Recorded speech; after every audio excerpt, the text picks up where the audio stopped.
What if I told you that the greatest mystery you've ever faced isn't something out there in the cosmos? It's the silent, aching question you've carried in your chest ever since they left. Will I ever see them again? You might be sitting with that question right now, even if you've never dared to speak it out loud. It lingers in the silence after a funeral, in the empty space at the dinner table, in the way you instinctively reach for the phone before remembering there's no one to pick up on the other end. You've felt it in the stillness of your room late at night, when the world goes quiet enough for the ache to rise to the surface. And no matter how much time passes, that longing, deep, raw, and holy, still finds you. This isn't a question of theology or philosophy, not really. It's not about religious frameworks or metaphysical theories. This is personal. It's visceral. It comes from the deepest well of your being, a place words can't quite touch. Because when someone you love leaves this world, you're not left with a theory. You're left with their scent on an old shirt, their voice echoing in your dreams, their absence like a shadow that never quite fades. You're left with memories that warm you and haunt you all at once. Grief is a language all its own, and no one escapes learning it. There's no manual for this kind of pain, and no shortcut around it. And yet, in that same grief lies a doorway, a portal not just into your own heart, but into the mysteries of the universe itself. Because the moment you ask, "Will I ever see them again?" you're not just mourning someone lost, you're reaching across dimensions, across lifetimes, across veils of perception that most people never even realize are there. It's in that sacred question where something ancient stirs within you, an inner knowing, a whisper from beyond, because deep down, despite the silence, despite the sorrow, a part of you already senses the answer. You've had those moments, haven't you? When a song plays at exactly the right time, when a familiar scent brushes past you in an empty room, when a dream feels more real than anything that happened during your waking hours. And in that moment, something in you pauses, something says, that was them, not imagination, not coincidence, something real. But then doubt rushes in, logic tries to overwrite the sacred, and you question your own experience. You tell yourself you're being silly, that grief is just tricking your mind, that the dead are gone, and that's that. But why is it then that so many across cultures, across eras, across belief systems, have felt the same presence, seen the same signs, heard the same whispers? It's not weakness to long for reunion, it's not delusion to hope for more than this brief blink of human life. It's truth, one deeper than science can measure, deeper than words can explain. It is the truth of soul recognizing soul, the unbreakable bond of love that transcends the grave. You were never meant to forget them. You were never meant to move on in the way the world sometimes demands. Healing doesn't mean erasing, it means expanding. It means becoming vast enough to carry both the pain of their absence and the presence of their essence, because they are not truly gone. And you're not imagining things, you're remembering, you're feeling into a reality the eyes can't see but the soul knows by heart. You're not alone in this. The question that haunts your soul is the same question that has echoed through every corner of the earth since the beginning of time. Ancient tribes told stories of ancestors walking beside them in spirit. Mystics spoke of veils thinning in moments of prayer and deep presence. Entire traditions were built upon the idea that death is not the end, but a continuation, not a severing, but a shifting. And while the specifics may vary, the essence is the same. Love endures. Connection continues.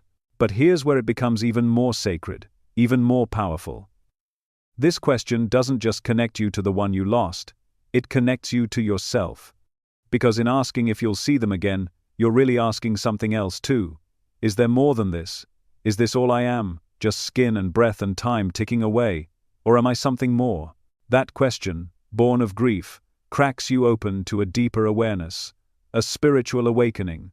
Loss shatters the illusion of permanence, and in the fragments, you begin to glimpse eternity.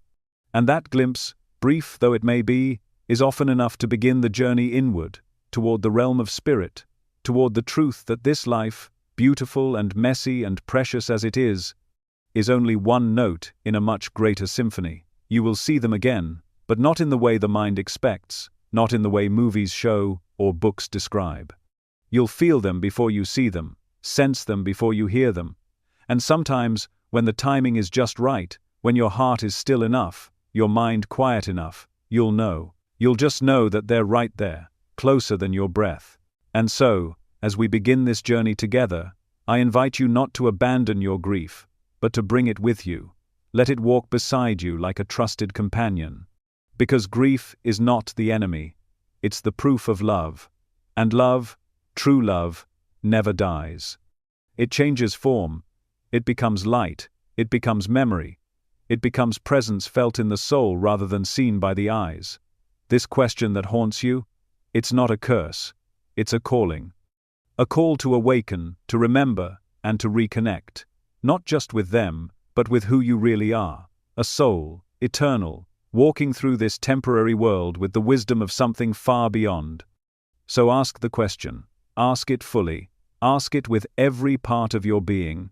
And know this, the answer is already woven into the fabric of your soul. It's been waiting for you all along.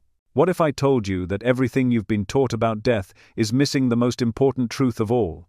That death is not the end, but merely a doorway. That the moment the physical body falls away, something far more expansive begins. Not a vanishing, but a remembering. You've likely grown up hearing that death is the final chapter, the closing curtain, the irreversible goodbye. But what if that's not how it really works? What if what we call death is not an ending at all, but a transition into another state of consciousness, one that exists all around us, all the time, just outside the reach of our physical senses? Spiritual teachers from every corner of the world have been trying to tell us this for centuries. They've whispered it in ancient scriptures, encoded it in mystical texts, passed it down in oral traditions.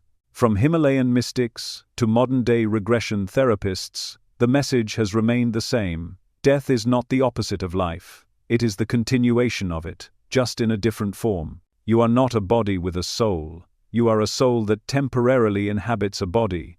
And when that body ceases to function, when the last breath is drawn and the heart becomes still, you don't disappear. You simply shift, like steam rising from a cup of tea.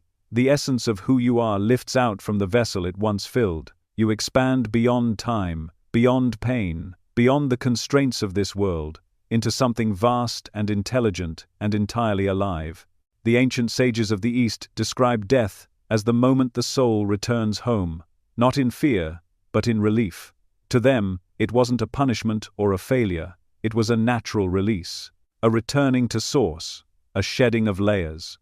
Just as a snake sheds its skin or a caterpillar leaves behind its cocoon, you too will one day release what no longer serves you, the body, the name, the stories, and rise into what you truly are, consciousness, limitless and whole. Modern spiritual guides who've explored the spaces between lives have echoed the same idea. Through countless case studies of near-death experiences, past life regressions, and in-between life journeys, a remarkable pattern has emerged. People don't encounter darkness. They encounter light. They don't find isolation, they find reunion, a sense of belonging that surpasses anything this world could offer. Many describe being met by familiar energies, souls they once knew, waiting to guide them gently into a place that feels more like home than Earth ever did. And perhaps you've heard stories like this before, stories of someone clinically dead for minutes, only to come back describing brilliant landscapes, overwhelming love, and the sense of being part of something eternal. Skeptics call it hallucination, the brain's final gasp. But spiritual teachers point to something deeper. They say these are glimpses through the veil, not imagination, remembrance. Because deep within you, you already know this. Even if your mind doubts it, your soul remembers. You felt it before, in dreams that felt more real than waking life, in those moments of deep meditation where you felt as though you dissolved into something greater. You've touched that space. You've already brushed against the edges of eternity. The truth is, death is not a punishment or a loss. It is a sacred return. It is the soul gently peeling itself away from the density of form and stepping back into the light of its own truth. And once you understand that, everything changes. The fear lessens, the grief begins to transmute, the ache becomes a bridge instead of a wall. But let's be honest, it doesn't always feel that way when you're the one left behind. From this side, death feels cruel. It feels like a theft, like something sacred was stolen too soon. And that's okay. Your grief is holy. Your love is real. But the greatest comfort spiritual teachings offer is this: even though they are gone from your sight, they are not gone from existence. You haven't lost them. They've simply changed form.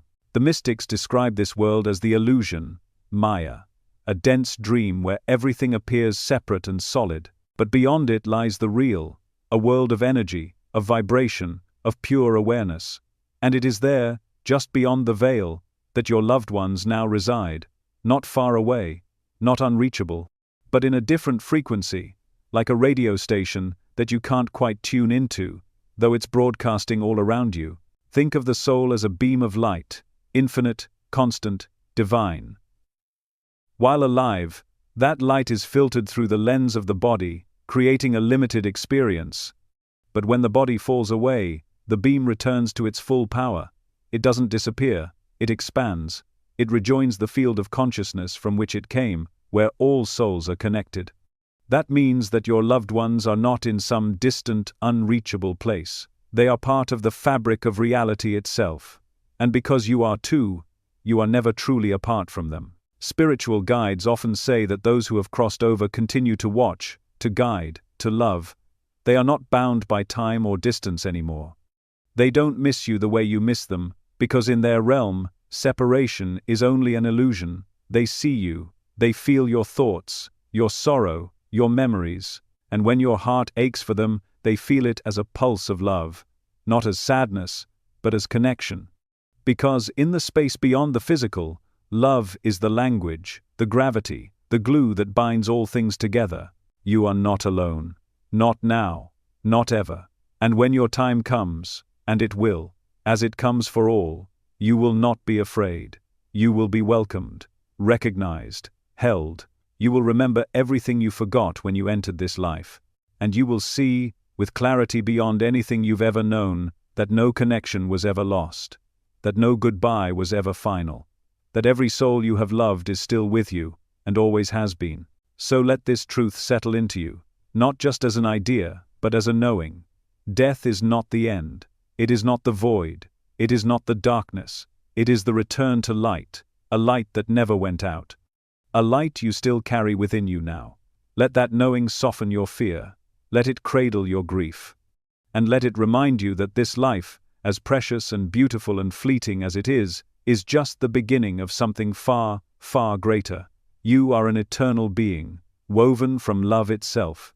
And death, no matter how final it seems, is merely a passage through a door that was never really closed. What if I told you that the moment your physical body takes its final breath is not a descent into darkness, but a rising into light? That what awaits you beyond this world isn't cold silence or eternal sleep, but a homecoming, a reunion so profound that your soul weeps, not from sorrow, but from remembering. You may have been taught to fear the unknown, to imagine death as a void, a place where everything ends. But the soul knows better.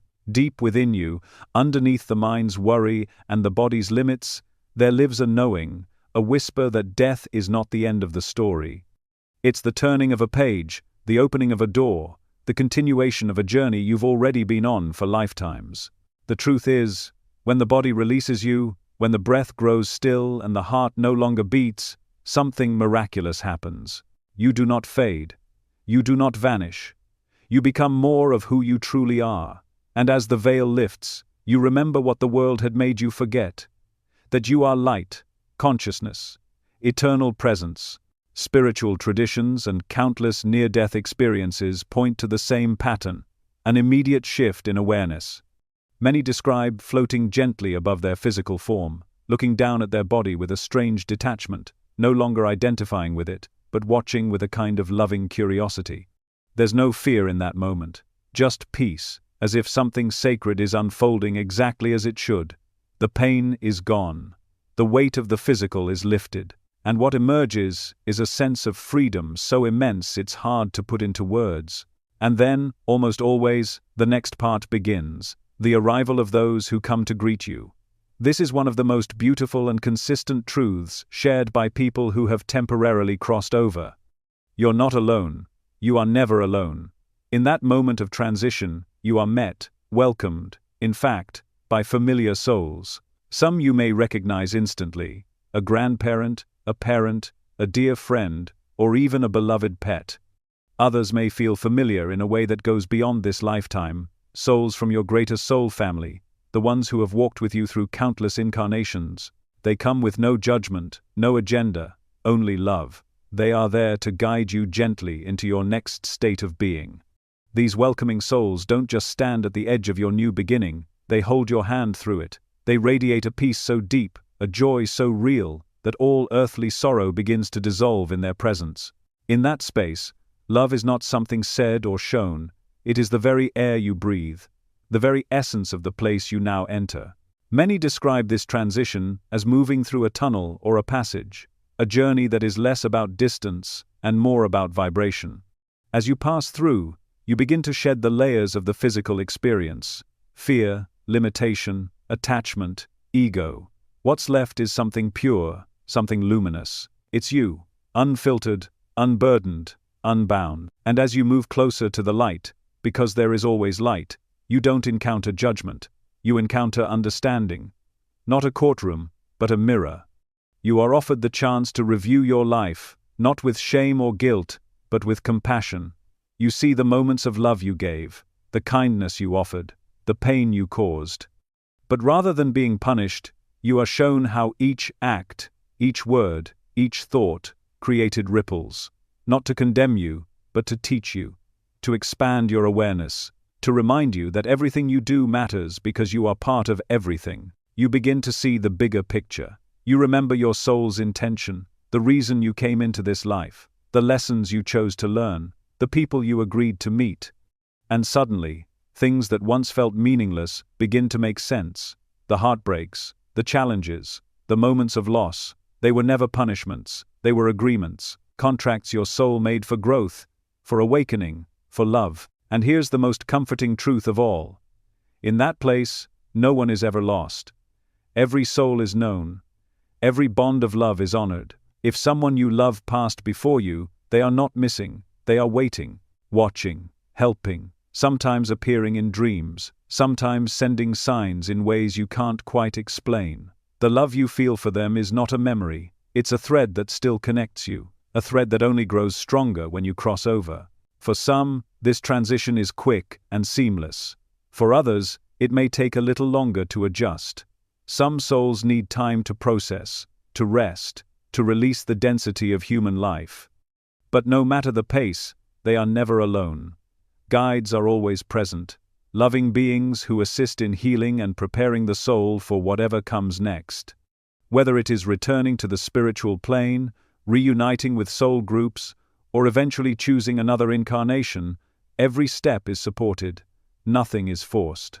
Everything is aligned with your soul's timing. And while this realm exists beyond our physical senses, it is not unreachable. Pieces of it echo in our world, in moments of deep meditation, in the stillness between thoughts, in the near-death experiences that crack the veil for just a moment and let the light pour through. These glimpses are not fantasy. They are fragments of truth the soul recognizes instantly. If you've ever sat beside someone as they transitioned, you may have felt it. The shift in the room, the sense that something sacred was happening, something far greater than the body letting go. Some describe seeing their loved one's face soften, as if they were meeting someone not visible to the rest of us.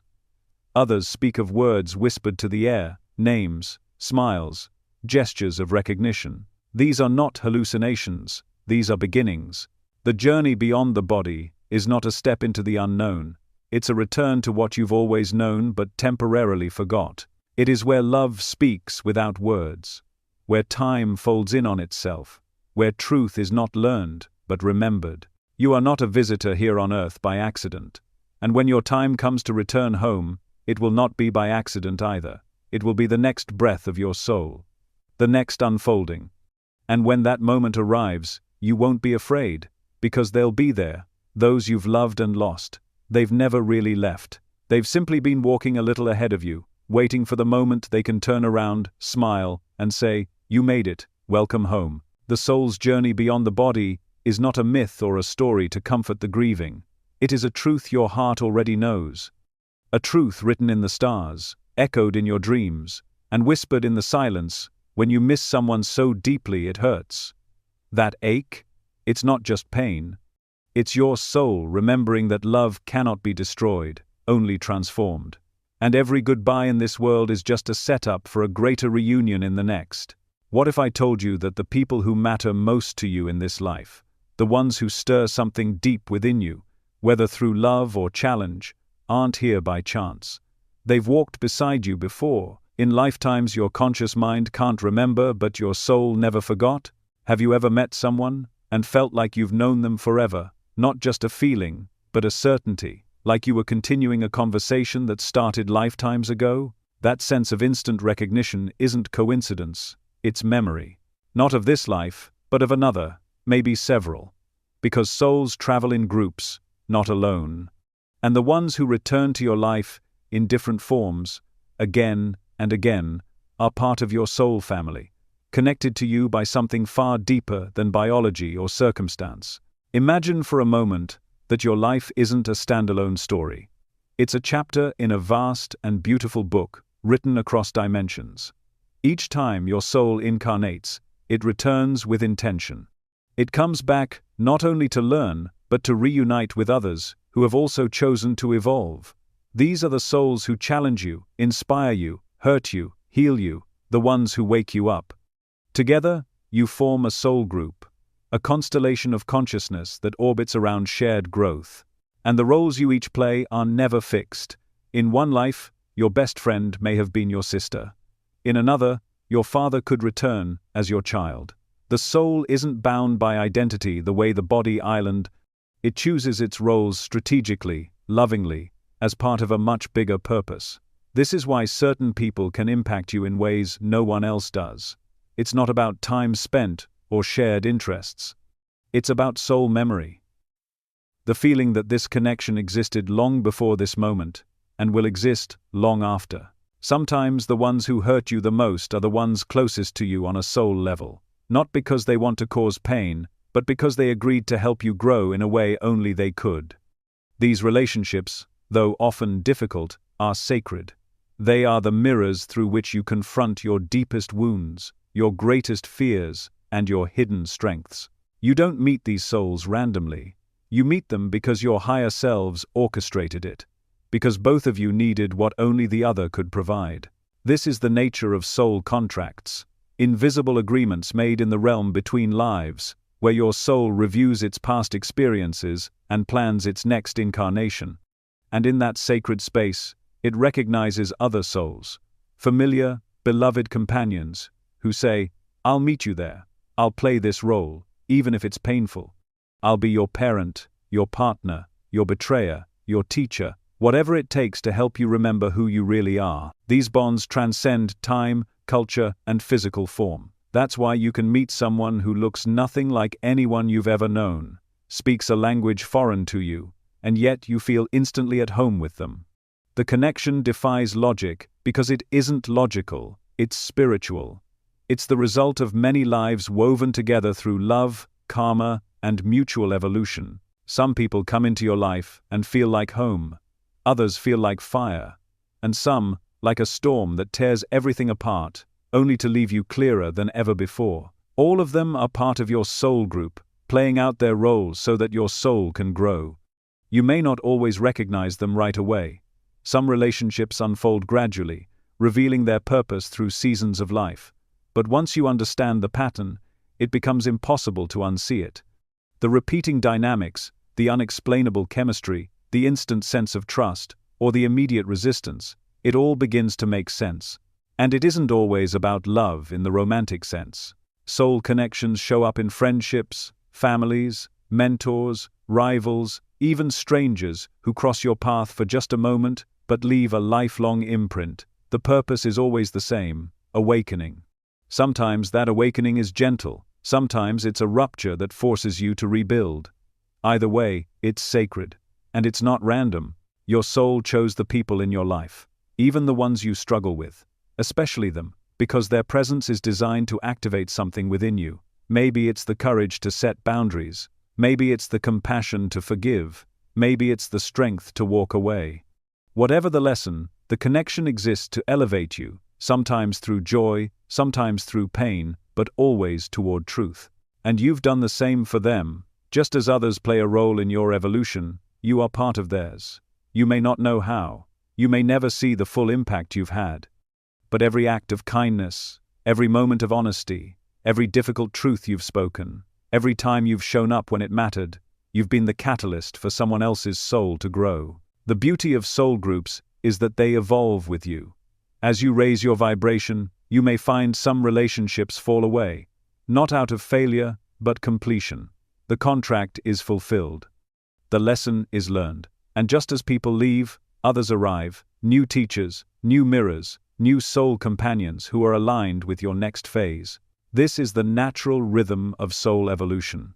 Meeting, remembering, growing, and sometimes releasing. But no connection is ever truly lost. Even if you part ways in this life, the bond remains.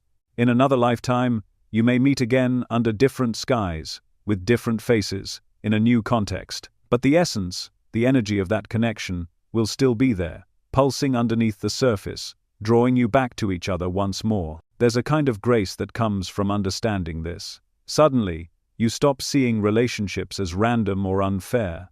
You start recognizing the deeper intelligence behind them.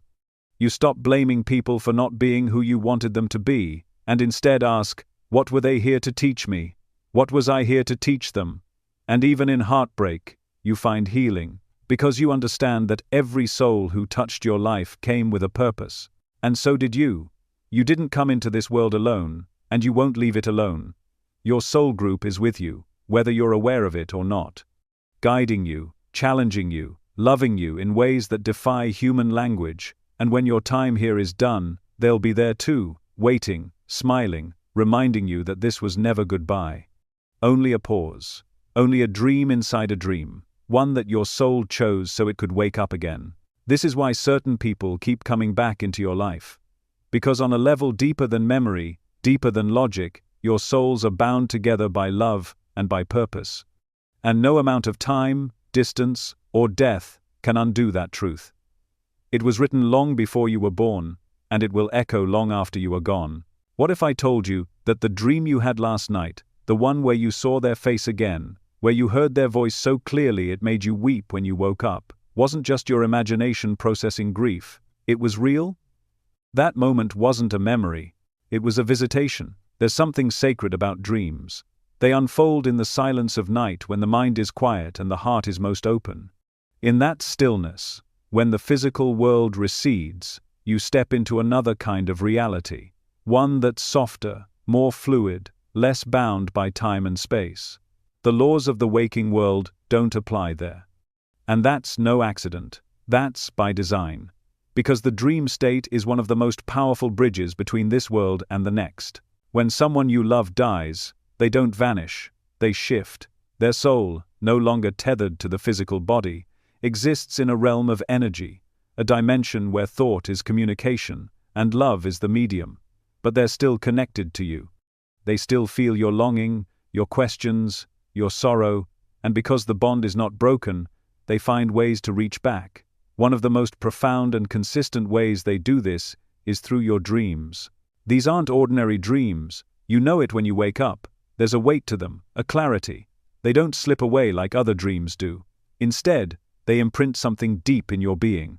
You remember the look in their eyes, the words they said, even the way they made you feel, and somehow, you feel different afterward, calmer, lighter, more at peace. That's not a coincidence. That's presence. You might question it. Your mind may try to convince you it was just a trick of your subconscious. That grief makes you imagine things. But if you really tune in to the quality of those dreams, you'll notice something different. These aren't abstract symbols or nonsensical stories. They are conversations, meetings, moments of connection that feel more like being with the person than dreaming about them, because that's exactly what they are. The dream state lowers the veil between dimensions. While awake, most people are anchored in the material world, focused on routines, thoughts, tasks. But in dreams, the ego loosens its grip. The boundaries of the physical self soften, and in that space of openness, your consciousness becomes more receptive. You align more closely with the realm of spirit, where your loved one now resides. It's not that they suddenly appear in the dream, it's that your soul rises to meet them. This is why some dreams feel so viscerally real, because they are. Because your soul is not confined to your body the way your mind thinks it island. While your body rests, your awareness travels. It remembers, it connects, and sometimes, it reunites with those who have gone ahead. In these moments, time folds in on itself. Maybe you walk through a park you've never seen before, but somehow know. Maybe they say things you never heard them say in life, but that make perfect sense to you now. Maybe you hug them and feel their arms, not as an image, but as a sensation. And when you wake, your pillow is wet, your heart is full, and your grief feels altered, not gone, but transmuted, softer. That's because part of you remembers where you've been, who you've just touched. Spiritual traditions across the world have honored dreams as gateways for this very reason. Ancient cultures believed that the dream world was not separate from the real world but a more fluid part of the same cosmic tapestry. They understood that when the body sleeps, the soul becomes more mobile, more sensitive, more attuned to the whispering frequencies of spirit. It's in that sacred space that reunions happen, not because you're broken, but because you're open. And it doesn't always happen during grief. Sometimes, years after a loved one has passed, they return in a dream at the perfect moment, when you need guidance, when you feel lost, when you're about to make a decision that will shape your life. They arrive not to haunt, but to help, not to remind you of the past, but to show you that they are still part of your present. These visits are often healing. Sometimes the conversation is simple: I love you, I'm proud of you, I never left. Other times, it's symbolic, a shared memory, a walk down a road, a silent moment where no words are spoken, yet everything is said. The soul doesn't need language to communicate. It speaks through feeling, through energy, through presence. And if you've ever felt a loved one come to you in a dream but couldn't remember the details upon waking, don't worry. The mind forgets, but the soul remembers. Their energy still touched you. Their message still reached you. You may notice it in your mood throughout the day, in a sudden wave of peace, or in a deep sense that everything will somehow be okay. That's how spirit works, subtle, yet unmistakable. It's also important to know that you can invite these connections. Before sleep, speak to them, think of them. Ask them to visit you if it serves your highest good. The more open and intentional you are, the more receptive your energy becomes. And while you can't force these visitations, you can prepare for them, by quieting your mind, by opening your heart, by trusting that love always finds a way through. And yes, not every dream involving a lost loved one is a direct soul visitation. Sometimes it really is your subconscious processing memory, grief, or longing. But even those dreams are sacred. They are part of your healing. And often, the difference is not in the logic, but in the feeling. Soul visits carry a weight, a stillness, a knowing. You don't wake up confused, you wake up changed. The more you open to this truth, the more you begin to understand that the separation between the physical and spiritual worlds isn't as solid as it seems. It's more like a curtain than a wall, more like mist than brick. And when you're in the dream state, that curtain becomes thin enough for light to pass through, for love to pass through, for them to pass through. So if you've seen them in your dreams, if you've heard their voice, felt their touch, or simply known that they were there, honor that. Don't dismiss it as wishful thinking. Trust your inner knowing. Because love doesn't end with the body. It doesn't stop at the grave. It reaches through realms, through time, through layers of existence. And it shows up in your dreams to remind you that nothing true is ever lost. You are not imagining these connections. You are remembering them. You are living them. And in every dream where they return, they are saying the same thing, in one form or another: I'm still with you. I never left. I'll see you again. And somewhere deep in your soul, you already know it's true. What if I told you that every time their favorite song plays at just the right moment, every time you glance at the clock and it reads the same numbers over and over again, every time you see their name in a random headline or smell their perfume in an empty room, that it's not random at all? That these aren't just coincidences or tricks of your imagination, but carefully placed breadcrumbs left by the ones you've loved and lost. Reminders that they're still with you, closer than you think. You felt it. That eerie, beautiful moment where reality seems to pause, where something invisible brushes gently across your awareness. You get chills out of nowhere. A wave of emotion hits your chest like a memory you didn't know you were carrying, or a subtle, fleeting scent triggers something ancient in your heart. These signs, these so-called synchronicities, are not illusions. They are a language, a form of communication that bypasses the logic of the mind and speaks directly to the soul. In the world you can see and touch, everything appears orderly, linear, explainable. But in the spiritual realm, time is fluid, energy is intelligent, and communication isn't bound to words or physical presence. The ones who have transitioned into spirit still long to connect with you, not through grand gestures or loud announcements, but through subtle, intimate signals designed to reach you when you're most open. And often, those moments come in the quiet, in the in-between spaces, where you're not quite thinking, but feeling. Think about how often it happens. You're deep in thought, missing them more than usual, and suddenly their favorite song plays on the radio. You're walking through a bookstore and a novel with their name on the cover falls off the shelf. You open a drawer you haven't touched in years, and find a handwritten note, a photograph, a keepsake you forgot existed. These moments are sacred. They are not interruptions, they are invitations. To pause, to notice, to remember. From a spiritual perspective, signs are not rare. They are constant. It's our awareness that wavers. The more you open your heart to the possibility that the universe is alive and responsive, the more signs begin to appear. Not because they weren't there before, but because now you're tuned into the frequency where they can be felt. Like adjusting a radio dial, you begin to pick up on signals that were always present, vibrations sent from beyond the veil.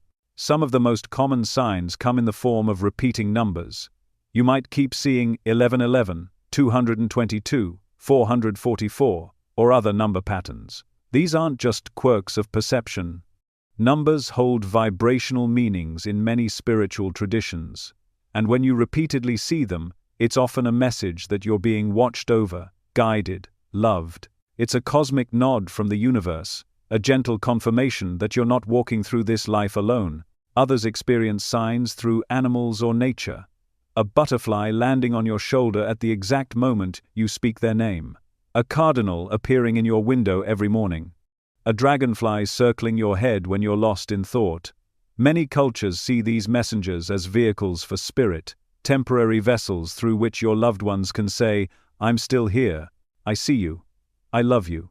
It's not about the animal itself, but the timing, the feeling, the knowing that comes with it. You just feel it, you can't explain it, and you don't need to. Sometimes, signs arrive through electricity, lights flickering, phones ringing with no one on the other end, devices turning on or off for no reason. Spirit energy can influence electromagnetic fields because their presence is energetic by nature. While these events might seem like technical glitches, they often coincide with moments of intense emotion or reflection, making it clear that something else, something beyond the physical, is at play. And then there are those moments when you're just thinking about them, and a stranger says their name, or you hear a line from a movie that answers the exact question that was on your heart. These are synchronicities, events that seem unrelated but carry a deep personal meaning. When they happen, it's as if the universe has conspired to align everything just right, weaving together people, words, sounds, and moments to deliver a message meant only for you. Skeptics will tell you it's just your brain making patterns, that your grief wants meaning where there is none. But the soul knows better. The soul understands that reality is not static, it is responsive. The universe is not indifferent, it is intelligent. And love, true love, is not confined to flesh and time. It is an energy that moves through dimensions, finding ways to reach you no matter how far apart you may seem. These signs are not proof in the scientific sense, they are proof in the soul sense, and that's why they feel different. They carry an emotional charge, a stillness, a reverence. They bypass doubt and land in the body like a memory remembered rather than learned. And when you honor them, when you speak to your loved one in that moment, when you close your eyes and whisper, "Thank you, I felt that," you open the door even wider. You invite even more connection, because spirit responds to attention, not skepticism. To love, not logic. And you don't have to wait passively for these signs. You can ask for them. You can say, "If you're with me, show me a feather. Let me hear your song. Let me feel your presence." And when the sign comes, and it will, don't dismiss it. Let it move you. Let it remind you that you're still in relationship with them, just in a different form. You are never without guidance. You are never unloved. Every whisper of their name in the wind, every flicker of light in a quiet room, every song that plays at just the right time, these are not coincidences. They are communion. And once you begin to live with that awareness, life becomes more enchanted, more meaningful, more connected.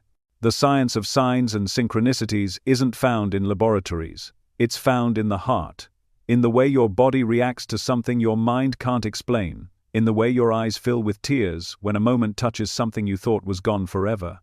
It's in those in-between places where the veil grows thin and spirit steps forward, not to scare you, not to haunt you, but to remind you that love is not lost. It never was. It simply changed form. So the next time something unusual catches your attention, the next time your heart leaps for no reason at all, pause, breathe, listen. It may be nothing, but it may be everything. And in that tiny miracle, you'll realize the ones you've lost are not gone. They're just finding new ways to say, "I'm still here." What if I told you that love isn't just a feeling, a memory, or a fleeting moment between two people? It's a frequency, a force, a living field of energy that exists beyond space and time. That every time you loved someone, truly loved them, that energy didn't disappear when they did. It became eternal.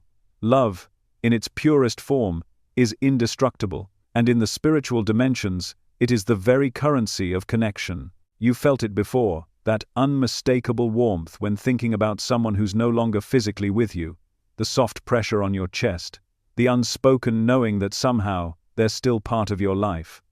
That isn't nostalgia or wishful thinking. That's frequency. That's your energy tuning into theirs across the invisible lines that link souls together. Lines made not of rope or wire, but of resonance, and that resonance is love. Science tells us that energy cannot be created or destroyed.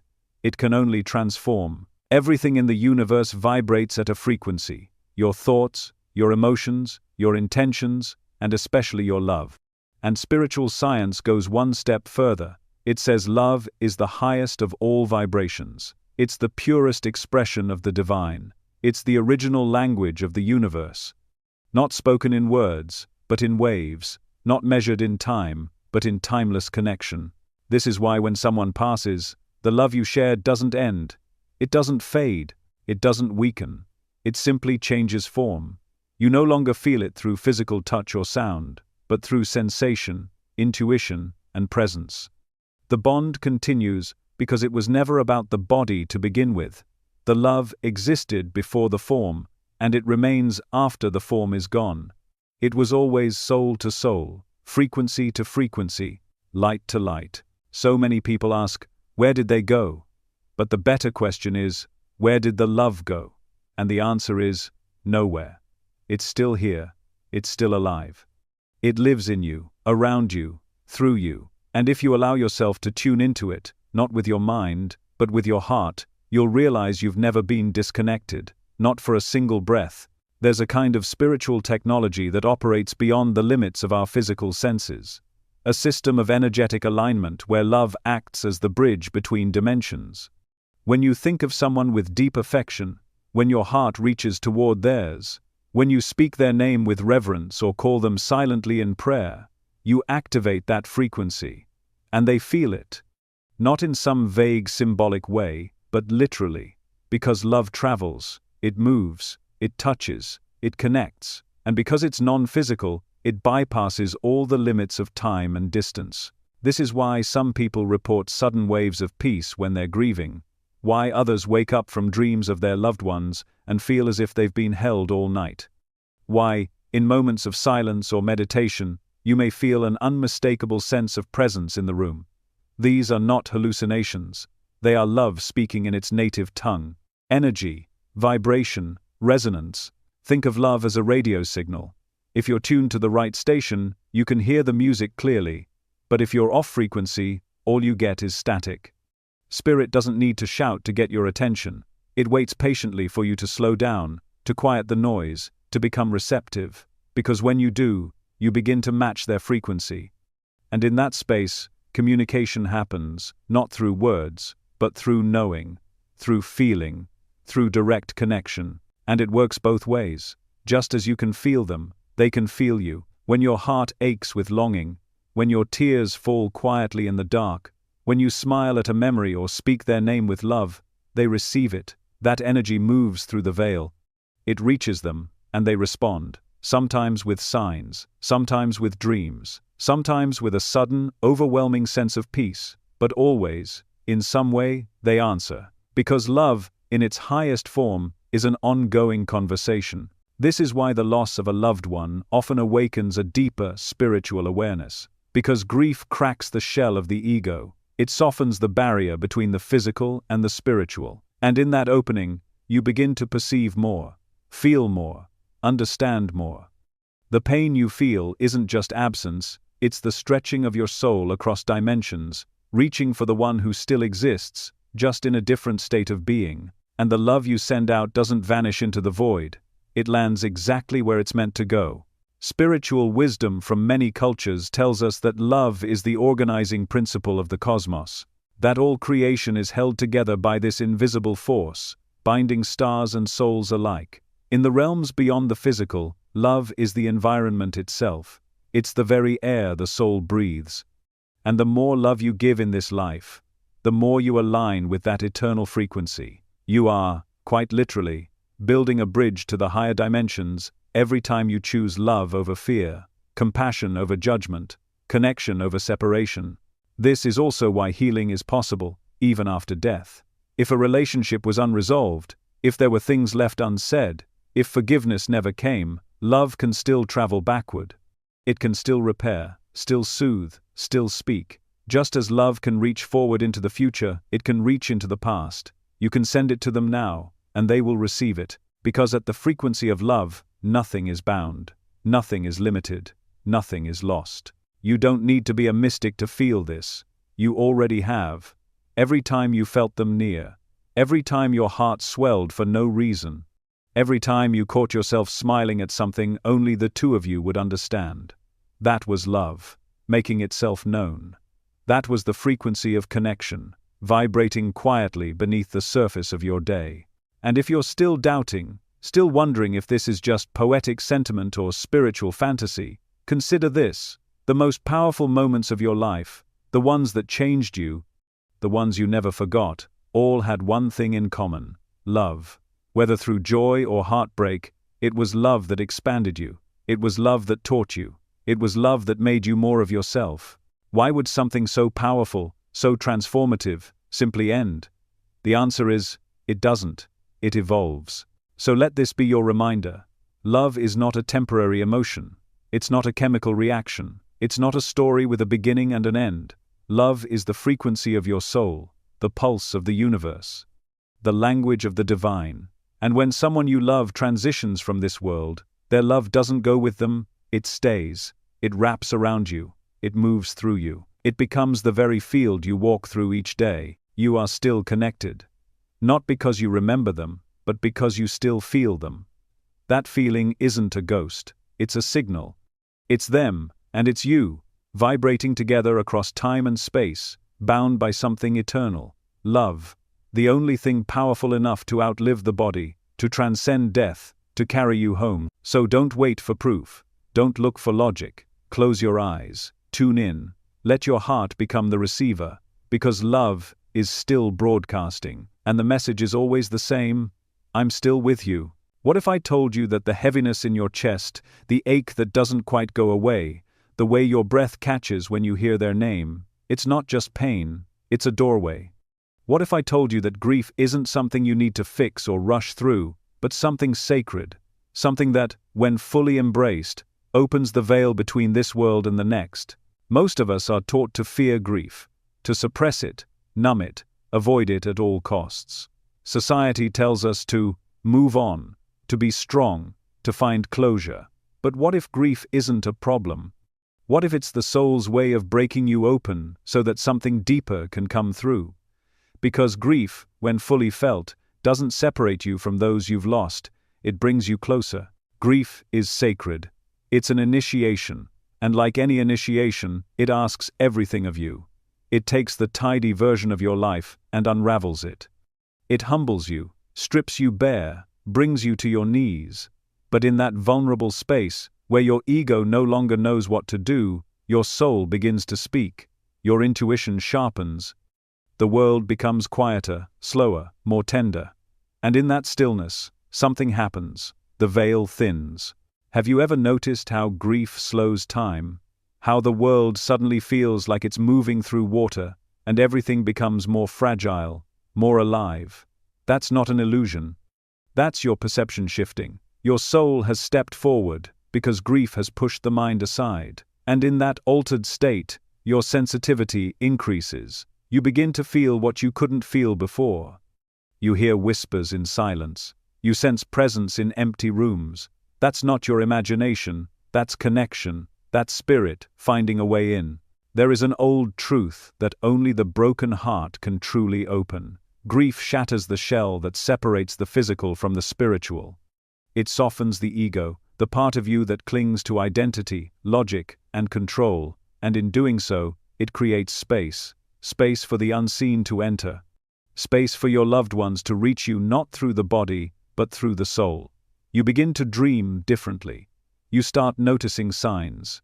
You hear their voice in your mind and feel their energy near you, not always loud, not always clear, but unmistakably real.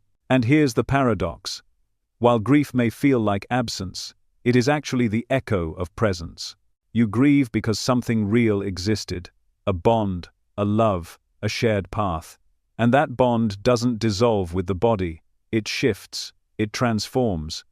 And the pain you feel is evidence that the connection still exists. The grief is your soul's way of keeping the door open. It's not weakness, it's loyalty. When you cry, you're not breaking, you're releasing. Grief is love that has nowhere to go in the physical sense, so it finds its outlet through tears, through memory, through stillness. And every time you allow yourself to feel it fully, without resistance, without judgment, you are touching a deeper layer of yourself. You are remembering what matters. You are tuning into something ancient, something timeless. Some of the most profound spiritual awakenings begin in grief, because in the aftermath of loss, the soul begins to ask questions it never asked before. Where did they go? Can they still hear me? Are they at peace? And those questions, born from love and longing, create openings.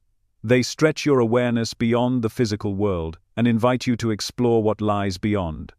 Grief, then, becomes not a wall but a threshold, a passageway, a portal. This is why so many people report experiencing their first spiritual encounters after the death of someone close, a dream that felt more like a visitation than a fantasy, a scent that filled the room with no logical source.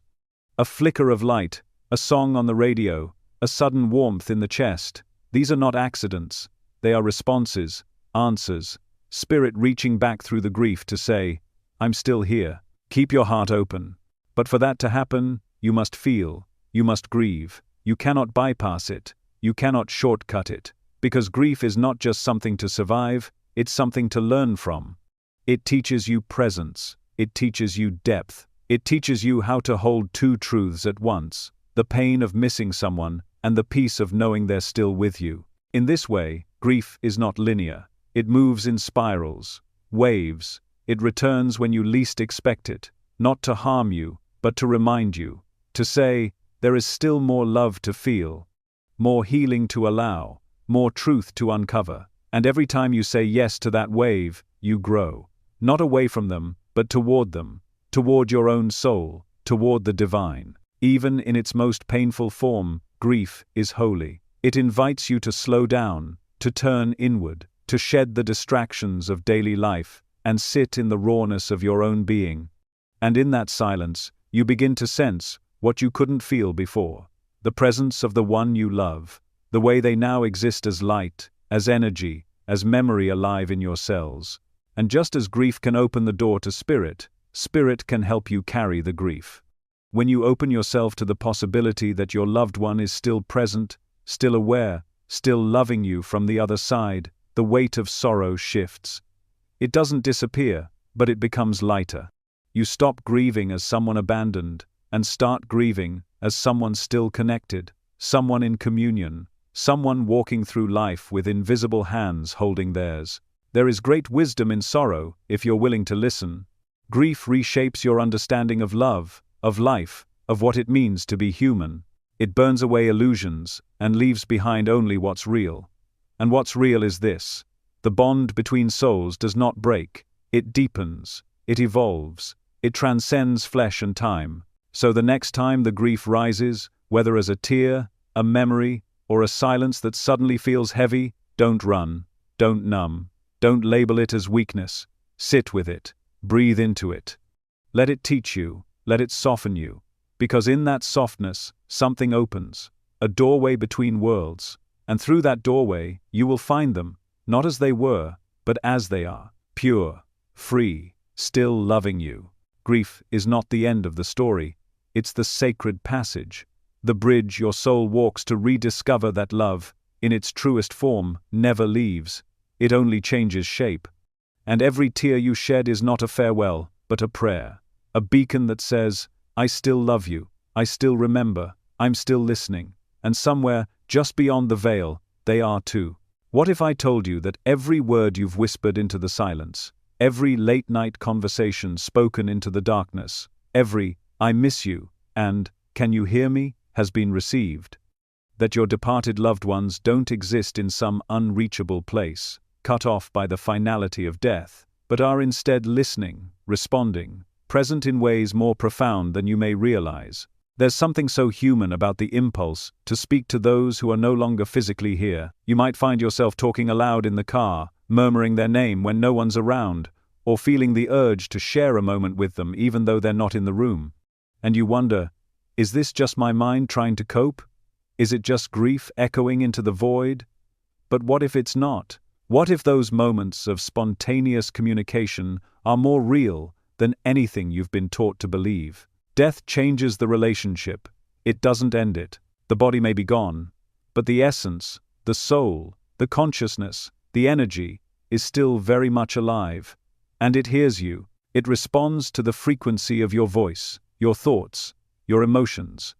You may not always hear it with your ears, but deep down, you often feel it. That sudden warmth in your chest, that flicker of peace during a storm of tears, that intuitive sense that someone is standing just behind the veil. That's not your imagination, that's connection. Communication between worlds doesn't require special rituals or mystical training. It requires presence, intention, a willingness to believe that the bond between you still exists. And once you open that door, you realize it's been open all along. The soul doesn't need a body to communicate, it needs resonance, a shared wavelength. And love is that wavelength. Love is the bridge. Every time you speak their name, send a thought in their direction, or hold them in your heart, you activate that bridge. Many people turn to mediums to receive messages from the other side. These gifted individuals serve as translators between the physical and spiritual realms. And time again, mediums share astonishingly specific messages, details no one else could have known, phrases that sound exactly like the departed, validations that break through skepticism and leave even the most doubtful person in awe. But the truth is, you don't need a medium to begin this dialogue, because your heart is the original channel, your love is the frequency, and the more you trust it, the clearer it becomes. It may start subtly. You might feel a sudden urge to speak aloud while sitting in your kitchen. You might write them a letter, not expecting anything back, and yet feel comforted in a way that defies logic. You might ask them a question before falling asleep and then wake up with a feeling, a knowing, an answer that seems to have come from somewhere beyond your own mind. These aren't coincidences. They're communication. And the more you acknowledge them, the stronger they grow. Inner dialogue is one of the most profound ways to stay connected. You carry their voice inside you, the tone, the cadence, the words they used to say. That memory isn't just psychological, it's energetic. Their consciousness remains entangled with yours, and through that entanglement, they can still speak to you. Sometimes, the voice you hear in your mind offering comfort, wisdom, or encouragement isn't your imagination, it's them. You'll know because it feels like them, because it brings peace, because it touches you in a place deeper than thought. And just like in life, communication with the departed is a two-way street. When you speak, they listen, but they also initiate contact. It might come through dreams, through signs, through sudden thoughts or images that pop into your awareness. It might come when you least expect it, standing in line at the grocery store, driving down a familiar road, holding something that used to belong to them. Their messages are not always loud or dramatic. Sometimes, they're quiet nudges, a feeling that you're not alone, a synchronicity that feels too perfect to ignore. This is why speaking to them regularly, intentionally, and with an open heart matters. Create space for them, light a candle, sit in silence, say their name, ask them to join you. You don't need to hear a booming voice to know they've arrived. You'll feel the air change, you'll feel your emotions shift. You'll feel that unmistakable sense of presence, that loving stillness that settles into the room like a soft blanket. And yes, there may be times when you feel nothing. When you speak and the silence feels hollow, that's okay. That doesn't mean they're not there. Think of it like tuning a radio. Sometimes, the signal is strong and clear. Other times, it's faint or distant. But the station still exists. Your connection still exists. And with time, with practice, with trust, your ability to hear will strengthen. Grief can cloud the signal, especially early on. Intense sorrow can make it harder to feel them clearly, not because they've gone anywhere, but because your energy is dense with pain. That's why creating moments of stillness, whether through meditation, nature, prayer, or simply breathing, can help lift the fog. The more centered you become, the more easily their energy can reach you, because they're already reaching. They always have been. Sometimes, the messages are practical, nudging you toward a certain decision, warning you of something, encouraging you to keep going. Other times, they're purely emotional, a sudden wave of love, a feeling of being held, a sense of peace that arrives out of nowhere. Trust these moments, acknowledge them, speak back. Even if it feels strange at first, keep the conversation going, because the more you treat it like a real relationship, the more real it becomes. There is no expiration date on love, and there is no limit to how far it can travel. Your words, your thoughts, your emotions, they all carry frequency. And that frequency travels beyond the veil, like a ripple moving through water. When you speak to them, they feel it, and when they respond, you'll feel it too. Maybe not in words. Maybe not in ways you can explain to others, but in the deepest parts of yourself, you will know. Because love always finds a way. So yes, they can still hear you, not just in memory, but in real time. And every time you reach out, you're building a stronger bridge. You're deepening a bond that never truly broke. You're continuing a relationship that transcends the illusion of death. Speak to them, write to them, laugh with them, cry with them. Let your love become the language. Let your soul become the receiver. Because they are still with you, listening, loving, answering in the only way they now can, with energy, with signs, with presence. And every time you feel that gentle stir in your heart, that shift in the air, that warmth in your chest, you'll know. You're not talking to the past. You're speaking to a presence that never left. What if I told you that the goodbye you said in this life isn't the end? That the souls you've loved, lost, and longed for may one day return, not as distant memories or ghostly whispers, but as people who cross your path again in entirely new forms? What if I told you that the connection doesn't stop at death, or even at the afterlife, but continues through lifetimes, cycling back, reshaping itself, always seeking reunion? There's a reason why some people feel instantly familiar to you. You meet them, and within moments, there's a knowing in your chest, a quiet voice that whispers, "I've seen you before." Maybe it's a stranger who feels like home. Maybe it's a child whose eyes carry the weight of someone you once knew. Maybe it's a new friend who understands you in ways no one else does, even though you've only just met. These connections aren't random. They're echoes. Threads of soul memory reactivating across time. The idea that life is one linear beginning-to-end experience is comforting for some, but for those who have touched the deeper currents of spirituality, that idea falls apart. The soul is far too complex, far too eternal to be bound to a single lifetime. What we call reincarnation isn't just a belief system, It's a memory buried deep in the layers of the soul. A remembering that who you are now is only one chapter in a much larger, interwoven story. Within this grand design, certain souls travel together over and over again. They're called soul groups, clusters of souls who incarnate in various roles and relationships across multiple lifetimes. In one life, someone may be your parent, in the next, your child. A soulmate in one lifetime may return as a teacher, a friend, or even someone you barely know but whose presence leaves a mark. These relationships are not accidents, they're agreements, sacred contracts made between souls to support, challenge, love, and awaken each other through experience. And so, the ones you've loved in this life, those whose absence you feel with every heartbeat, they are not gone. They are simply moving through their own evolution. But that doesn't mean you won't see them again. In fact, you may have already seen them, passed them on the street, held the door open for them at a cafe, or shared a conversation that left you strangely comforted.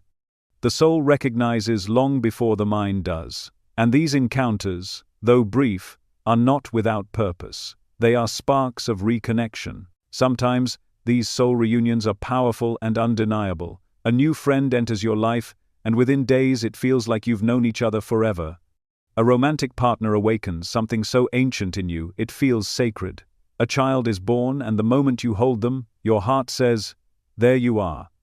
These are moments where the veil thins and the continuity of soul becomes visible, not in the physical details, but in the energy between you. That energy doesn't lie. It knows where it's been. It knows who it loves. Even the difficult relationships can be part of this cycle. Some souls return not only to comfort or support us, but to teach us, challenge us, even break us open. That betrayal that reshaped your heart, that loss that brought you to your knees, those may have been orchestrated by a soul you deeply love, who agreed to play the difficult role so your evolution could unfold. Not as punishment, but as growth. Not out of malice, but love. Reincarnation is not about escape, it's about expansion. Each lifetime offers new lessons, new experiences, new chances to remember who you really are beneath the layers of identity and form. And part of that, remembering, often comes through the people who walk beside you, those who feel oddly familiar, whose presence seems to activate something ancient within. That activation is a signal. A meeting long in the making is happening again. What makes this so beautiful, and so deeply comforting, is the realization that love doesn't just survive death. It continues evolving through lifetimes. You might not recognize their face, but your soul remembers their essence. You might not recall your shared pasts, but your hearts will find their rhythm again. And when that happens, it doesn't feel like starting over. It feels like picking up where you left off, only now with new forms, new lessons, new ways to grow. And yes, sometimes the reunion happens not in this life, but in the space between lives. In the spiritual realm, where souls gather, rest, and reflect, there are reunions that defy human language. Embraces that transcend flesh. Conversations that unravel lifetimes of pain and replace them with instant understanding. This is not fantasy. It is the deeper reality that so many spiritual traditions speak of. The place where love waits, untouched by time. But here's the miracle. You don't have to wait until death to begin the reunion. The more open you are now, the more you trust your intuition. Listen to your inner guidance, and pay attention to the people who stir something deep within you. The more of these soul recognitions you'll begin to notice. You'll stop asking, "Is this someone new?" and start wondering, "Where have I known you before?" These recognitions come with a certain ache, not of pain, but of memory. The kind that says, "I've missed you." The kind that arrives like a wave of emotion with no logical source. And it's okay if you can't explain it. Some truths don't live in the mind. They live in the soul. They speak through feeling, through energy, through the quiet certainty that this moment, this person, this connection, is more than coincidence. And maybe, just maybe, the one you've lost, the one you long to hold again, will return in a form you least expect. Not to replace what was lost, but to continue what was never finished. It might not look the same. They may wear a different face, a different name, but the love, the essence, the soul, it will be them. And when your eyes meet, when your energy collides, something in you will whisper, There you are. I knew you'd find me again. The beauty of this truth is that nothing is ever truly lost. Every goodbye is a promise wrapped in time.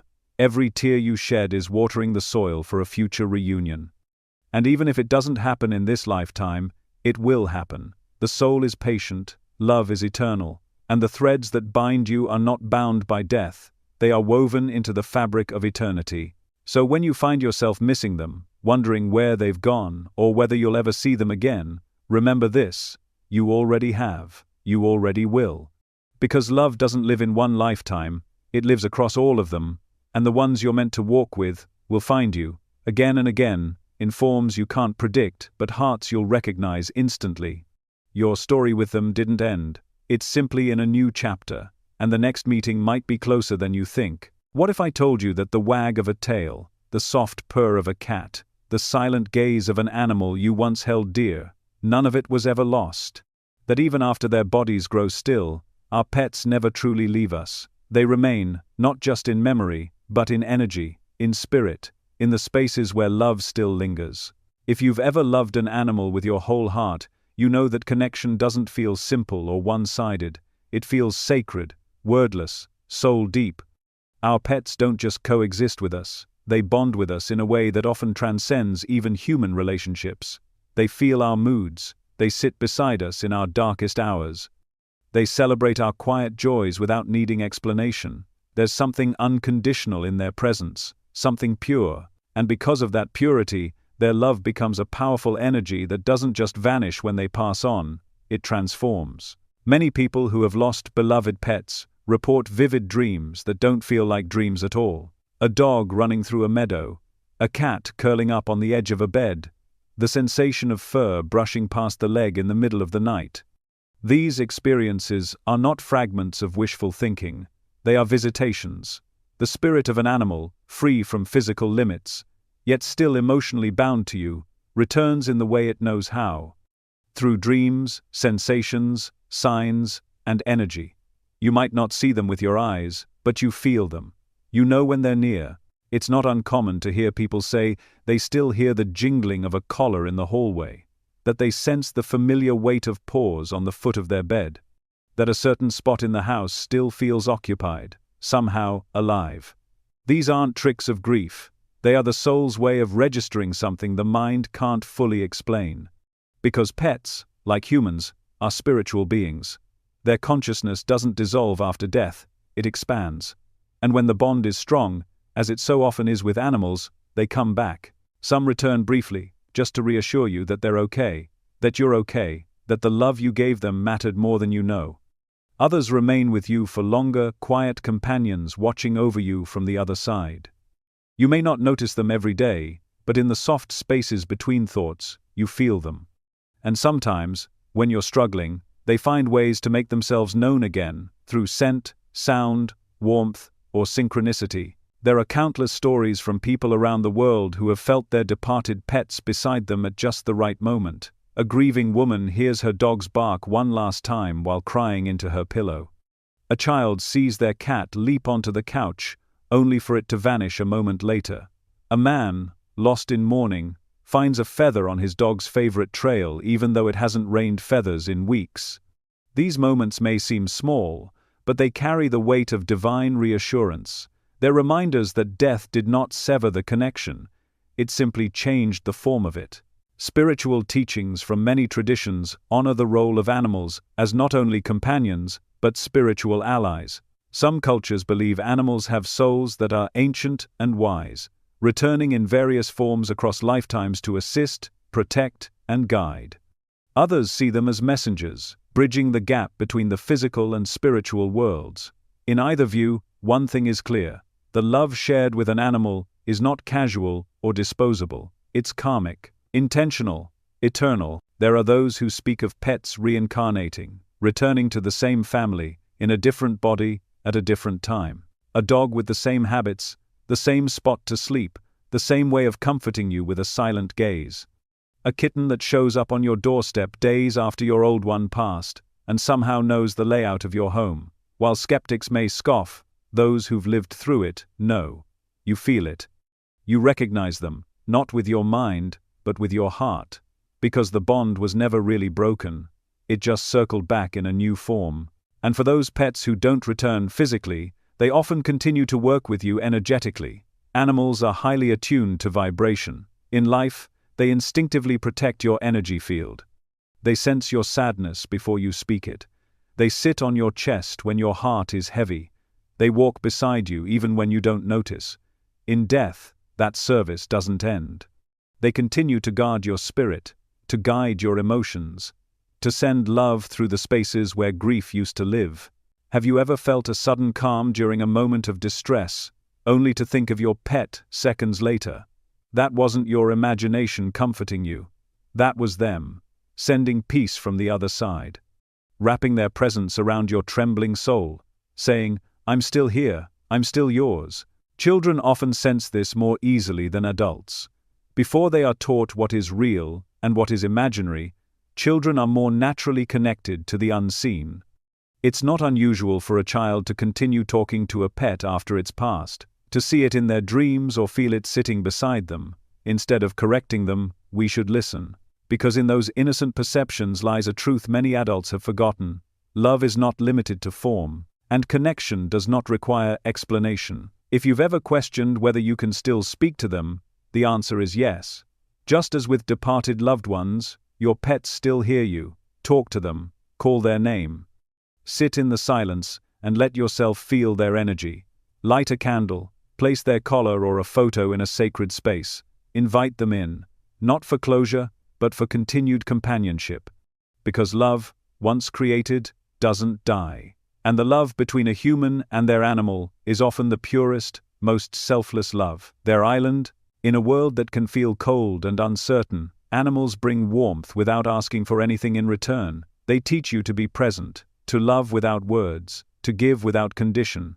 And when they leave, they don't take that lesson with them. They leave it inside of you. A memory, yes, but also a frequency, one that you can always return to, one that is still responding when you call. So the next time you feel that tug in your heart, the next time you think you heard their paws on the floor, or felt the bed shift ever so slightly, the next time a dream leaves you breathless because they were so vividly, so undeniably there, don't brush it off. Don't doubt it. That's not a trick. That's a visit.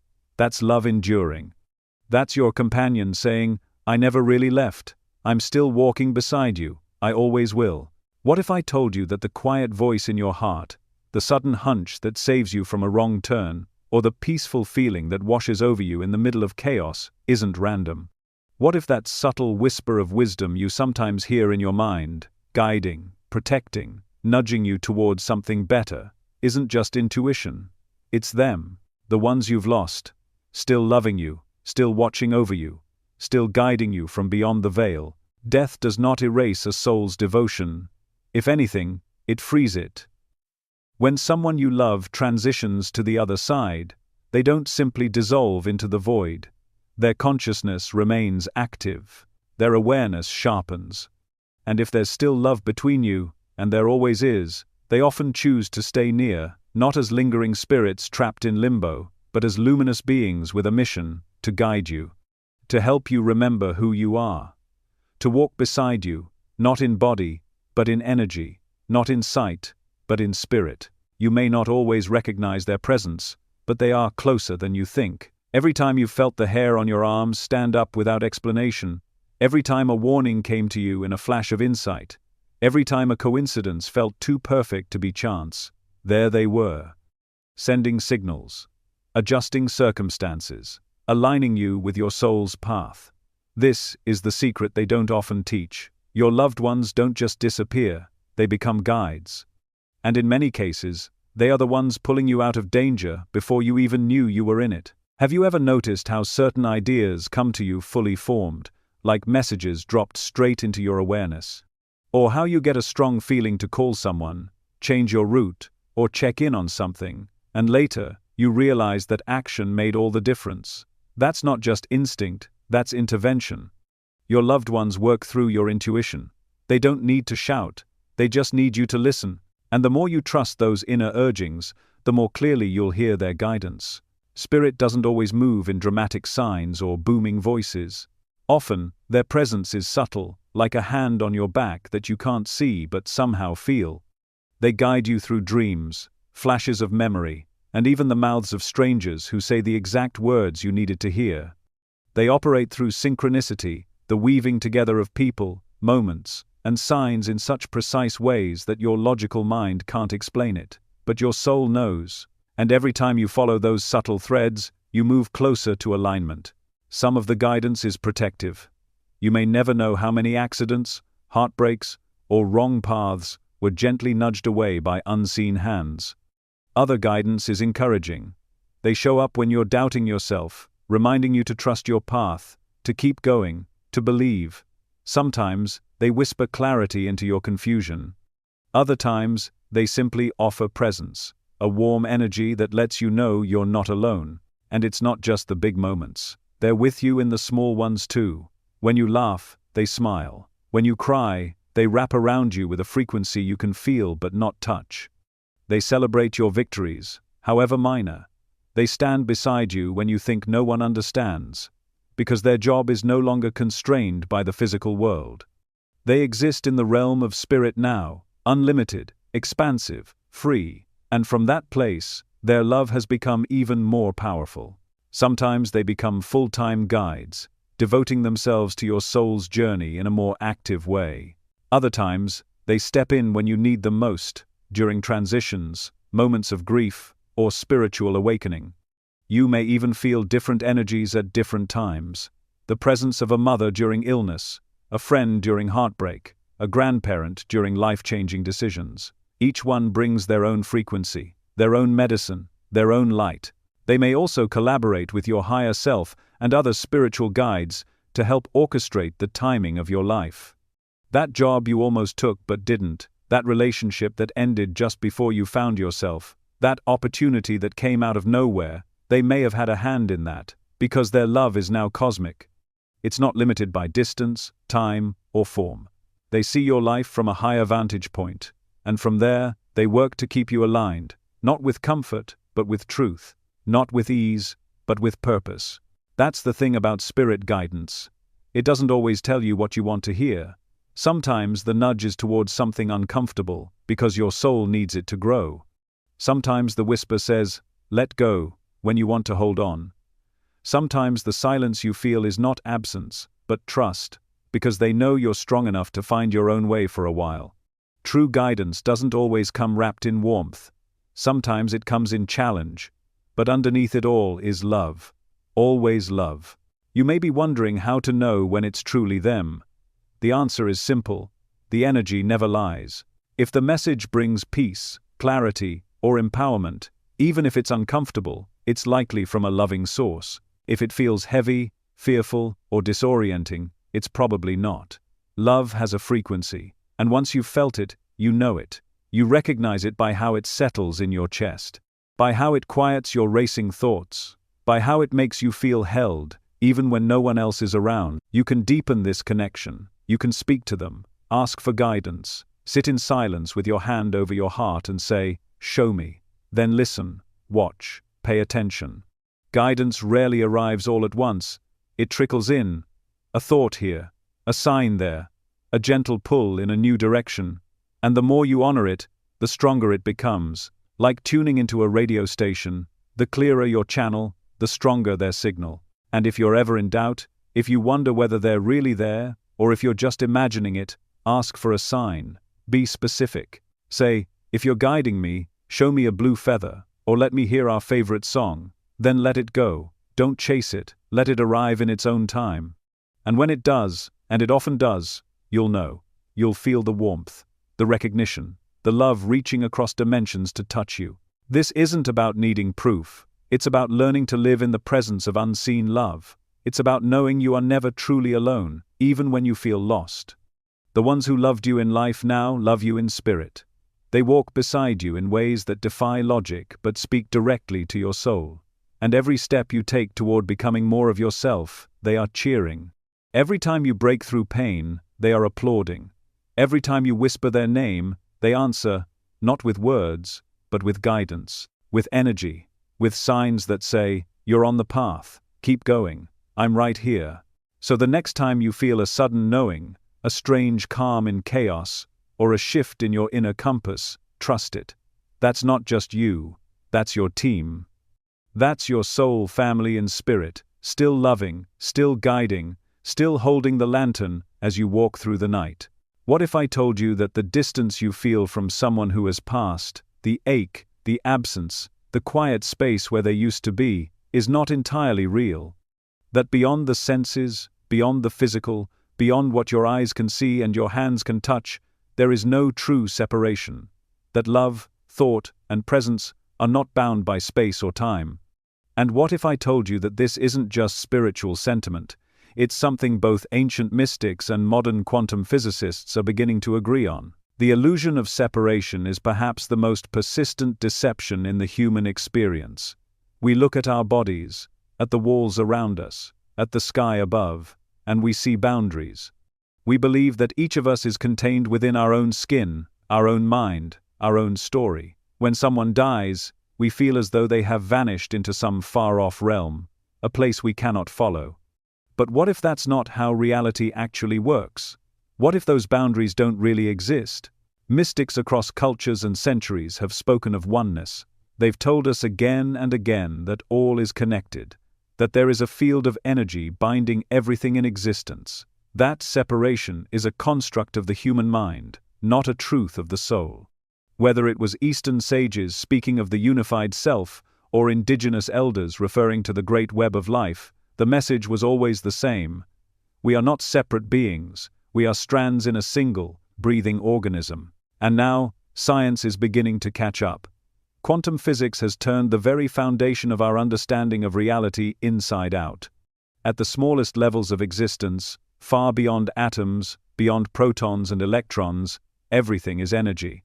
And energy, it turns out, is not confined to the neat boxes our logic prefers. One of the most profound discoveries in quantum theory is something known as entanglement. It sounds complex, but the principle is breathtakingly simple. When two particles become entangled, they remain connected no matter how far apart they are. Change one, the other instantly responds. Not after a few seconds, not at the speed of light, instantly. This has shaken scientists to their core, because it suggests that space and time, the very pillars of how we understand the universe, are not as solid as they seem. Something else is at play. Something that transcends distance, a field, perhaps, a hidden layer of reality where everything is already one. Mystics would nod and smile, because they've known all along. What does this mean for you, for the ache in your chest when you think of someone who's passed, for the longing to know they're still with you? It means that they are, truly, not just metaphorically, not just emotionally, but energetically, spiritually. You are still connected, you always were. Think about how you sometimes feel someone thinking of you, even from miles away, how a loved one comes into your mind just before they call, how you can sense the mood of someone you care about, even when they're not physically present. These experiences, often brushed off as coincidence, are examples of non-local consciousness, awareness that is not confined to your body or your brain. The science of consciousness is beginning to explore this idea more seriously, that the mind is not in the brain, but through the brain, that your awareness, your presence, your soul, extends beyond your physical form. This matters deeply when we talk about death, because if consciousness is not local, if it doesn't die when the brain dies, then what leaves the body is not extinguished, it is released. It returns to that unified field, that living tapestry of intelligence and love. And because you, too, are woven into that same field, you are never truly apart. When you miss someone, when you call out to them in the silence, when you cry because their voice is gone, you are not talking to the past. You are reaching through the illusion, and they are still there. Maybe not in the way your hands can hold or your ears can hear, but in the way your soul can feel, in the way your dreams remember, in the way your heart pulses with a knowing that defies logic. Many people report sudden moments of overwhelming presence after a loved one has passed, a wave of peace in the middle of deep sorrow, a sudden scent that shouldn't be there, a flash of their face in the mind's eye, a knowing that they are near. These moments are not tricks of a grieving mind. They are ripples in the field, evidence that consciousness persists, that love endures. And yes, science is still catching up. Quantum mechanics doesn't yet have a full explanation for what consciousness island, but the more we study the universe, the more we realize it isn't a collection of separate things bumping into each other. It's a living, vibrating whole. And every part, every person, every soul, is not a separate note, but a unique expression of one eternal song. So when you sit in silence and ache for someone who is gone, remember this: your connection was never built on proximity. It was never about shared space. It was always about energy, vibration, resonance, and those things cannot be destroyed. They can only change form. Even the grief you feel is proof of that bond. Grief exists because love does. And love is not limited by distance. It is a frequency that vibrates across dimensions. It is the language of the soul. And through it, you are still speaking to them, still hearing them, still meeting them, again and again, in the quiet places where time folds in on itself, and all becomes one. The mystics were right, the physicists are catching up. And somewhere in between the chant of the monk and the equations on the chalkboard lies a truth that you already know deep in your bones. You are not alone. You have never been alone. The ones you love are not lost to the void. They are folded into the infinite field, and so are you. And in that field, where everything is connected and nothing is ever truly apart, you are still walking together, still learning from each other, still sharing light. You may not see it yet, but your soul does. It always has. And when you finally leave this body, and the illusion falls away, you'll remember what's always been true. Separation was never real. You were always home. You were always held. You were always one. What if I told you that the one thing your heart most longs for, the reunion, the embrace, the moment you lock eyes again with someone you've lost, is not only possible, but inevitable? What if all the signs, the dreams, the whispers in the dark, weren't just comforts to ease the pain of grief, but actual glimpses of a deeper truth? That love doesn't end at death. It continues, it waits, and it always finds its way back? You will see them again. That's not a vague hope. That's not a spiritual crutch. That's a certainty written into the fabric of existence, a truth echoed in every mystical teaching, near-death testimony, sacred scripture, and whispered memory from the soul. This life, this brief, flickering chapter, is not the whole story. It never was. It is just one passage through which love flows, one scene in an eternal play where the actors never truly leave the stage, they just step behind the curtain for a while. When someone leaves their body, they don't become less real. In many ways, they become more real. They shed the limitations of form and time. They return to the essence of who they are. And from that expanded place, they remember everything. They remember you, not just from this life, but from all the others. They remember the soul contracts, the shared laughter, the heartbreaks, the triumphs, and the still unfinished work between you. And they wait, not in sadness, but in deep, patient love. You will see them again, not just as some distant reunion in a vague heaven, but as a living, vibrant meeting of soul to soul. You will feel them before you even open your eyes in that realm. You'll know them, not by the shape of their face, but by the energy that moves toward you like home. The moment your consciousness shifts out of this body and into that timeless field, it will all come rushing back. The separation will dissolve, the grief will vanish. And in its place will be the overwhelming knowing. You never lost them.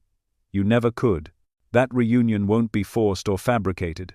It will be natural, effortless, as if no time passed at all. Because on that side, time is not measured in minutes or years. It's measured in love, and love is timeless. So whether it's tomorrow or in decades, your paths are already entangled, already destined to cross again.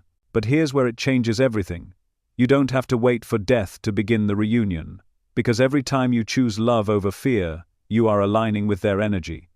Every time you slow down to listen to your heart, to follow your intuition, to honor your soul's calling, you are walking the very path they would want for you. The connection doesn't start after this life, it continues through it.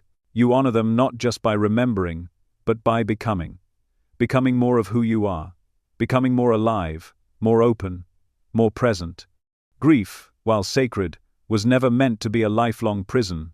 It is a doorway, a transformation, an invitation to live differently, more consciously, more courageously. Because, if you will see them again, if the love between you is not just memory but destiny, then what are you so afraid of? Fear shrinks your life. It tells you to guard your heart, to play it safe, to stay small. But love, real love, asks you to expand, to say yes, to take risks, to shine your light while you're still here. Because you're not just living for yourself, you're carrying a legacy, you're continuing a story. And every time you move forward with grace, every time you forgive, or create, or speak your truth, they are smiling, they are proud, they are closer than you think. This is the spiritual resolution your soul has been aching for. The knowing that death is not a wall, it's a veil. That love is not lost, it's transformed. And that the pain you feel in their absence is not a sign of something broken, but of something sacred, something too big to be contained in one lifetime. So let that change how you live. Let it shift the way you move through your days. When you wake up, remember that your life is not just about survival or routine. It's about remembering who you are. It's about showing up in a way that honors every soul who helped shape your heart, whether they're still here in body or not. When you love fully, without holding back, when you open your heart despite the risk, when you cherish every fleeting moment, you are already reuniting with them, because love is the bridge. Love is the language. Love is the place where you will meet again, and that reunion, when it happens, will not be a reward or a gift you have to earn. It will be a homecoming, a return to the truth that's always been underneath the grief. The truth that we are never truly apart, that what is real cannot be broken, that what is eternal cannot be lost. You will see them again, not because life owes you closure, but because love cannot die. You will feel their presence in ways that words cannot describe. You will recognize them by the way your heart leaps, by the way your soul sighs with relief, by the unspoken, undeniable knowing. It's you.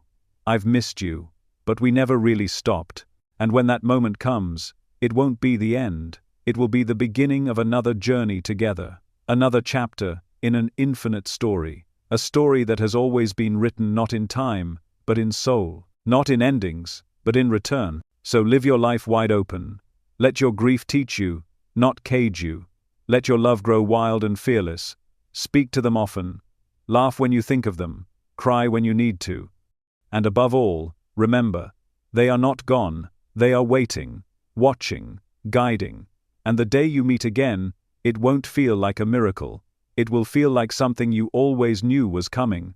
That changes everything. Because once you know that love never ends, neither does hope, neither does purpose, and neither does the quiet, radiant truth that your soul will always, always find its way back to those it loves.